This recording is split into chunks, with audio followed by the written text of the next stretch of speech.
décembre. SNCF dit voilà, il a un déficit d'exploitation qu'on estime à temps, mais par contre, ils ne sont pas capables de dire combien il y a de recettes, quelles qu'elles soient les recettes, même si elles sont minimes. C'est un train qui n'est pas ouvert à la réservation, donc on ne peut pas savoir, une personne qui achète un billet pour aller à Marseille, vu qu'il n'y a pas de réservation obligatoire, on ne peut pas savoir sur quel train elle a signé. Donc en fin de compte, il n'y aurait presque pas de recettes sur ce train-là. Donc ils entendent ça comme un déficit d'exploitation. Ils sont en train de jouer sur les chiffres, il y a bien que eux qui les détiennent, donc pour les avoir, c'est à leur bon vouloir, et ils vous disent qu'ils ne sont pas dans la capacité de les exploiter ou de les sortir.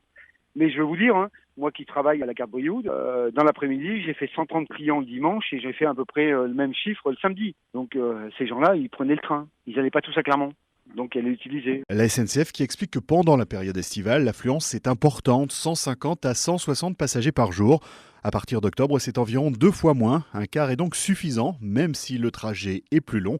Olivier Guillemarche, responsable commercial et qualité de service Intercité en Auvergne. On comprend bien que le confort du train est favorable. C'est la raison pour laquelle nous avions laissé les trains sur la période où il y avait beaucoup de monde. Mais vous savez, on attend un retour à la normale et dès que la voie sera dégagée, très rapidement, en fin d'année, nous allons remettre les circulations de bout en bout. C'est notre objectif. C'est un engagement. C'est surtout que c'est inscrit dans la convention. La ligne Clermont-Nîmes est une ligne avec une desserte ferroviaire et donc nous remettrons les trains en circulation le plus rapidement possible. Une assurance qui ne rassure pas Gabriel Tonnel, un des membres de l'association pour la défense du Cévenol. Pour lui, la SNCF se désintéresse de la ligne des Cévennes. La SNCF s'y prend petit bout par petit bout. Pour tâter le terrain, il est bien évident que là, cet autocar, puisqu'il n'a aucune légitimité, c'est quelque part, au fond, c'est sûr que c'est un test, effectivement.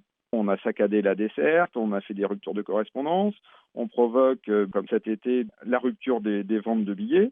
Donc c'est sûr qu'avec ça, effectivement, on fait fuir les usagers, et puis alors là, avec un autocar, c'est même pas la peine. Donc c'est effectivement pas anodin. Si tout va bien, la voie devrait être dégagée et la circulation du Cévenol à nouveau possible à la mi-décembre.